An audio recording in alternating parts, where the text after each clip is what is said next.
नमस्कार। मैं आपके सम्मुख एकादशी की एक सीरीज लेकर आ रही हूँ। इसमें शुक्ल पक्ष और कृष्ण पक्ष की जितनी भी एकादशी होती हैं उनकी कथा एवं करने की विधि जो पुराणों में दी गई है वह है।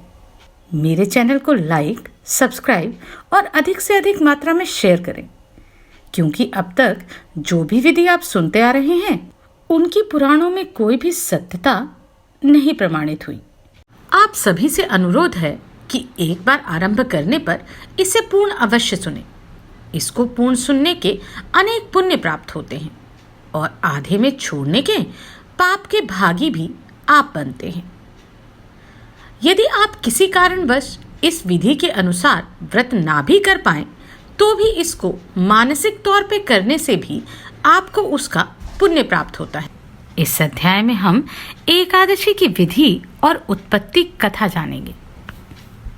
महादेव जी ने कहा, ब्राह्मण, यह एकादशी महान पुण्य फल को देने वाली है। श्रेष्ठ मुनियों को भी इसका अनुष्ठान करना चाहिए। विशेष विशेष नक्षत्रों का योग होने पर यह तिथि जया, विजया, जयंती तथा पापनाशिनी इन 4 नामों से विख्यात होती है। ये सभी पापों का नाश करने वाली हैं। इनका व्रत अवश्य करना चाहिए। जब शुक्ल पक्ष की एकादशी को पुनर्वसु नक्षत्र हो तो वह उत्तम तिथि जया कहलाती है। उसका व्रत करके मनुष्य निश्चय ही पाप से मुक्त हो जाता है। जब शुक्ल पक्ष की द्वादशी को श्रवण नक्षत्र हो तो वह उत्तम तिथि विजया के नाम से विख्यात होती है। इसमें किया हुआ दान और ब्राह्मण भोजन सहस्त्र गुना फल देने वाला है तथा होम और उपवास तो सहस्त्र गुने से भी अधिक फल देता है। जब शुक्ल पक्ष की द्वादशी को रोहिणी नक्षत्र हो तो वह तिथि जयंती कहलाती है। वह सब पापों को हरने वाली है। उस तिथि को पूजित होने पर भगवान गोविंद निश्चय ही मनुष्यों के सब पापों को धो डालते हैं। जब कभी शुक्ल पक्ष की द्वादशी को पुष्य नक्षत्र हो तो वह महापुण्यमयी पाप नाशिनी तिथि कहलाती है, जो 1 वर्ष तक प्रतिदिन 1 प्रस्थ तिलदान करता है तथा जो केवल पाप नाशिनी एकादशी को उपवास करता है। उन दोनों का पुण्य समान होता है। उस तिथि को पूजित होने पर संसार के स्वामी सर्वेश्वर श्री हरि संतुष्ट होते हैं तथा प्रत्यक्ष दर्शन भी देते हैं। उस दिन प्रत्येक पुण्य कर्म का अनंत फल माना गया है। सगर नंदन ककुत्स्थ, नहुष तथा राजा गादी ने इस तिथि को भगवान की आराधना की थी, जिससे भगवान ने इस पृथ्वी पर उन्हें सब कुछ दिया था।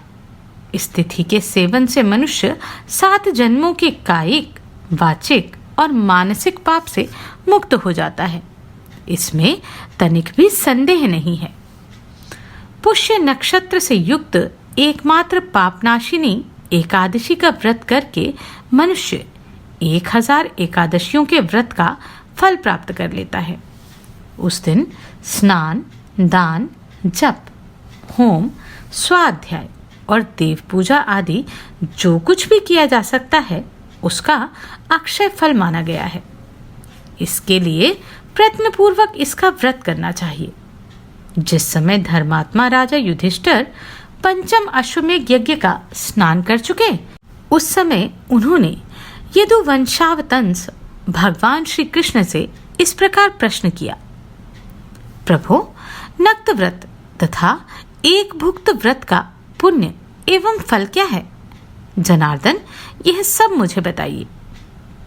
श्री भगवान ने कहा, कुंती नंदन, हेमंत ऋतु में जब परम कल्याणमय मार्गशीर्ष मास आए तब उसके कृष्ण पक्ष की द्वादशी तिथि को उपवास व्रत करना चाहिए। उसकी विधि इस प्रकार है। दृढ़तापूर्वक उत्तम व्रत का पालन करने वाला शुद्ध चित्त पुरुष दशमी को सदा एक भुक्त रहे अथवा शौच, संतोष आदि नियमों के पालन पूर्वक नक्त व्रत के स्वरूप को जानकर उसके अनुसार एक बार भोजन करे दिन के 8वें भाग में जब सूर्य का तेज मंद पड़ जाता है उसे नक्त जानना चाहिए। रात को भोजन करना नक्त नहीं है। गृहस्थ के लिए तारों के दिखाई देने पर नक्त भोजन का विधान है और सन्यासी के लिए दिन के 8वें भाग में, क्योंकि उसके लिए रात में भोजन का निषेध है। कुंती नंदन, दशमी की रात व्यतीत होने पर एकादशी को प्रातःकाल व्रत करने वाला पुरुष व्रत का नियम ग्रहण करे और प्रातः तथा मध्याह्न को पवित्रता के लिए स्नान करे। कुएं का स्नान निम्न श्रेणी का है, बावली में स्नान करना मध्यम, पोखरे में उत्तम तथा नदी में उससे भी उत्तम माना गया है। जहां जल में खड़ा होने पर जल जंतुओं को पीड़ा होती हो वहां स्नान करने पर पाप और पुण्य बराबर होता है। यदि जल को छानकर शुद्ध कर लें तो घर पर भी स्नान करना उत्तम माना गया है। इसलिए पांडव श्रेष्ठ घर पर उक्त विधि से स्नान करें।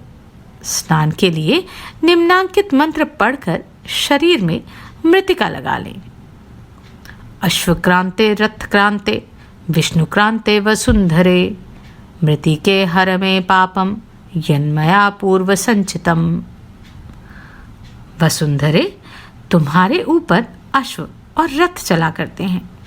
भगवान विष्णु ने भी वामन अवतार धारण करके तुम्हें अपने पैरों से नापा था। मृतिके, मैंने पूर्व काल में जो पाप संचित किया है उसे, मेरे पाप को तुम हर लो। व्रती पुरुष को चाहिए कि वह एकचित्त और दृढ़ संकल्प होकर क्रोध तथा लोभ का परित्याग करे। अंत्यज, पाखंडी, मिथ्यावादी, ब्राह्मण निंदक, अगम्या स्त्री के साथ गमन करने वाला, अन्यान्य, दुराचारी, परधनहारी तथा परस्त्रीगामी मनुष्यों से वार्तालाप न करें। भगवान केशव की पूजा करके उन्हें नैवेद्य भोग लगाएं। घर में भक्तियुक्त मन से दीपक जलाकर रखें। पार्थ, उस दिन निद्रा और मैथुन का परित्याग करें। धर्मशास्त्र से मनोरंजन करते हुए संपूर्ण दिन व्यतीत करें। नृपश्रेष्ठ, भक्तियुक्त होकर रात्रि में जागरण करें। ब्राह्मणों को दक्षिणा दे और प्रणाम करके उनसे त्रुटियों के लिए क्षमा मांगे। जैसे कृष्ण पक्ष की एकादशी है वैसी ही शुक्ल पक्ष की भी है। इसी विधि से उसका भी व्रत करना चाहिए। पार्थ, द्विज को उचित है कि वह शुक्ल और कृष्ण पक्ष की एकादशी के व्रती लोगों में भेद बुद्धि न उत्पन्न करे। शंखोद्वार तीर्थ में स्नान करके भगवान गदाधर का दर्शन करने से जो पुण्य होता है तथा संक्रांति के अवसर पर 4 लाख का दान देकर जो पुण्य प्राप्त होता है वह सब एकादशी व्रत को 16वीं कला के बराबर भी नहीं है। प्रभास क्षेत्र में चंद्रमा और सूर्य के ग्रहण के अवसर पर स्नान दान से जो पुण्य होता है वह निश्चय ही एकादशी को उपवास करने वाले मनुष्य को मिल जाता है। केदार क्षेत्र में जल पीने से पुनर्जन्म नहीं होता। एकादशी का भी ऐसा ही महात्म्य है। यह भी गर्भवास का निवारण करने वाली है। पृथ्वी पर अश्वमेघ यज्ञ का जो फल होता है उससे 100 गुना अधिक फल एकादशी व्रत करने वाले को मिलता है। जिसके घर में तपस्वी एवं श्रेष्ठ ब्राह्मण भोजन करते हैं उसको जिस फल की प्राप्ति होती है वह एकादशी व्रत करने वाले को भी अवश्य मिलता है। वेदांगों के पारगामी विद्वान ब्राह्मण को सहस्त्र गौदान करने से जो पुण्य होता है उससे 100 गुना पुण्य एकादशी व्रत करने वाले को प्राप्त होता है। इस प्रकार व्रती को वह पुण्य प्राप्त होता है जो देवताओं के लिए भी दुर्लभ है। रात को भोजन कर लेने पर उससे आधा पुण्य प्राप्त होता है तथा दिन में एक बार भोजन करने से देहधारियों को नक्त भोजन का आधा फल मिलता है।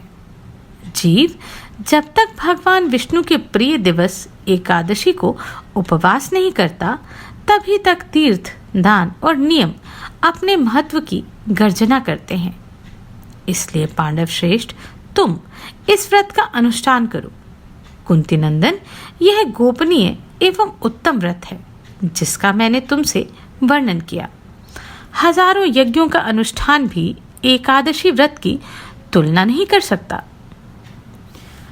युधिष्ठिर ने कहा, भगवान, पुण्यमयी एकादशी तिथि कैसे उत्पन्न हुई? इस संसार में उसे क्यों पवित्र माना जाता है तथा देवताओं को वह कैसे प्रिय हुई? श्री भगवान बोले, कुंती नंदन, प्राचीन समय की बात है। सत्ययुग में मुर नामक दानव रहता था। वह बड़ा ही अद्भुत, अत्यंत रौद्र तथा संपूर्ण देवताओं के लिए भयंकर था। उस काल रूपधारी दुरात्मा महासुर ने इंद्र को भी जीत लिया था। संपूर्ण देवता उससे परास्त होकर स्वर्ग से निकाले जा चुके थे और शंकित तथा भयभीत होकर पृथ्वी पर विचरा करते थे। एक दिन सब देवता महादेव जी के पास गए। वहां इंद्र ने भगवान शिव के आगे सारा हाल कह सुनाया। इंद्र बोले, महेश्वर, ये देवता स्वर्गलोक से भ्रष्ट होकर पृथ्वी पर विचर रहे हैं। मनुष्यों में रहकर इनकी शोभा नहीं होती।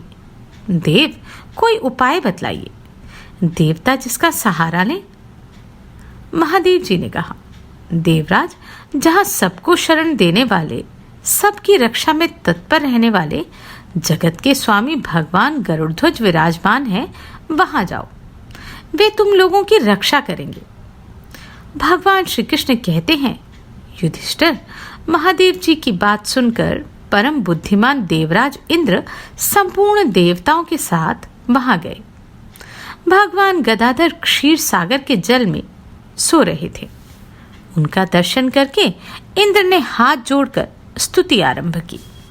इंद्र बोले, देवेश्वर, आपको नमस्कार है।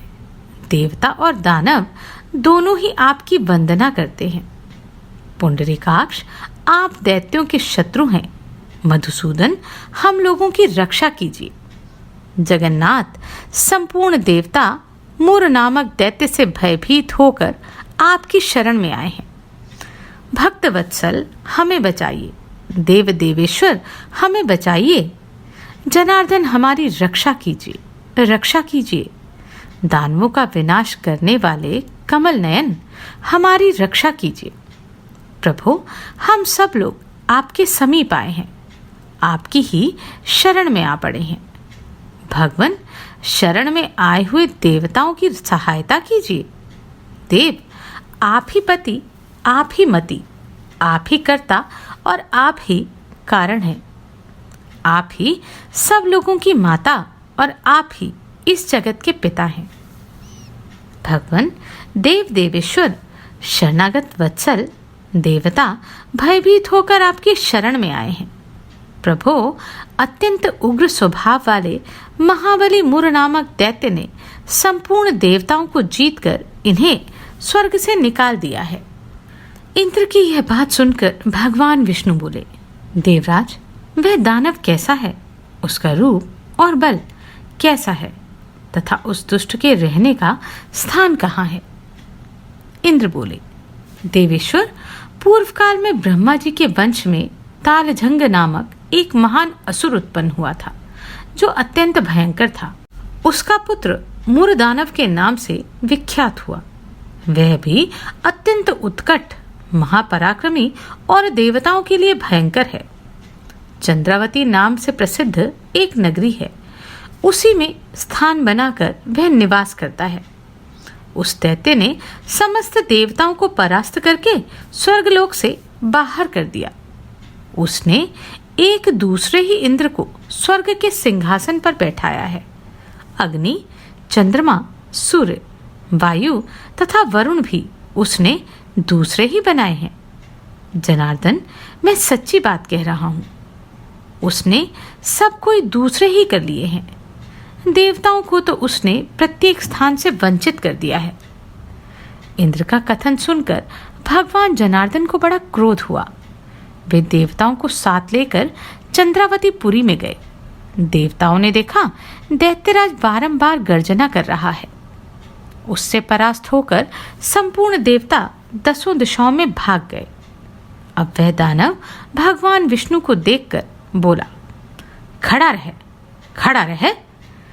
उसकी ललकार सुनकर भगवान के नेत्र क्रोध से लाल हो गए। वे बोले, अरे दुराचारी दानव, मेरी इन भुजाओं को देख। यह कहकर श्री विष्णु ने अपने दिव्य बाणों से सामने आए हुए दुष्ट दानवों को मारना आरंभ किया। दानव भय से विह्वल हो उठे। पांडुनंदन तत्पश्चात श्री विष्णु ने दैत्य सेना पर चक्र का प्रहार किया। उससे छिन्न भिन्न होकर सैकड़ों योद्धा मौत के मुख में चले गए। इसके बाद भगवान मधुसूदन बद्रिका आश्रम को चले गए। वहां सिंहावती नाम की गुफा थी जो 12 योजन लंबी थी। पांडुनंदन उस गुफा में एक ही द्वार था। भगवान विष्णु उसी में सो गए। दानवमुर भगवान को मार डालने के उद्योग में लगा था। वह उनके पीछे लगा रहा। वहां पहुंचकर उसने भी उसी गुफा में प्रवेश किया। वहां भगवान को सोते देख उसे बड़ा हर्ष हुआ। उसने सोचा, यह दानवों को भय देने वाले देवता हैं, अतः निसंदेह इसे मार डालूंगा। युधिष्ठिर दानव के इस प्रकार विचार करते ही भगवान विष्णु के शरीर से एक कन्या प्रकट हुई जो बड़ी ही रूपवती, सौभाग्यशालिनी तथा दिव्य अस्त्र शस्त्रों से युक्त थी। वह भगवान के तेज के अंश से उत्पन्न हुई थी। उसका बल और पराक्रम महान था। युधिष्ठिर दानवराज मुर ने उस कन्या को देखा। कन्या ने युद्ध का विचार करके दानव के साथ युद्ध के लिए याचना की। युद्ध छिड़ गया। कन्या सब प्रकार की युद्ध कला में निपुण थी। वह मुर नामक महान असुर उसके हुंकार मात्र से राख का ढेर हो गया। दानव के मारे जाने पर भगवान जाग उठे।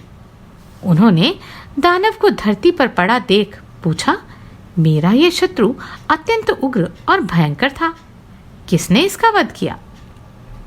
कन्या बोली, स्वामिन, आपके ही प्रसाद से मैंने इस महादैत्य का वध किया है। श्री भगवान ने कहा, कल्याणी, तुम्हारे इस कर्म से तीनों लोकों के मुनि और देवता आनंदित हुए हैं। अतः तुम्हारे मन में जैसी रुचि हो उसके अनुसार मुझसे कोई वर मांगो। दैव दुर्लभ होने पर भी वह वर मैं तुम्हें दूंगा, इसमें तनिक भी संदेह नहीं है। वह कन्या साक्षात एकादशी ही थी। उसने कहा, प्रभु, यदि आप प्रसन्न हैं तो मैं आपकी कृपा से सब तीर्थों में प्रधान, समस्त विघ्नों का नाश करने वाली तथा सब प्रकार की सिद्धि देने वाली हूँ। जनार्दन, जो लोग आप में भक्ति रखते हुए मेरे दिन को उपवास करेंगे उन्हें सब प्रकार की सिद्धि प्राप्त हो। माधव, जो लोग उपवास, नक्त अथवा एक भुक्त करके मेरे व्रत का पालन करें उन्हें आप धन, धर्म और मोक्ष प्रदान कीजिए।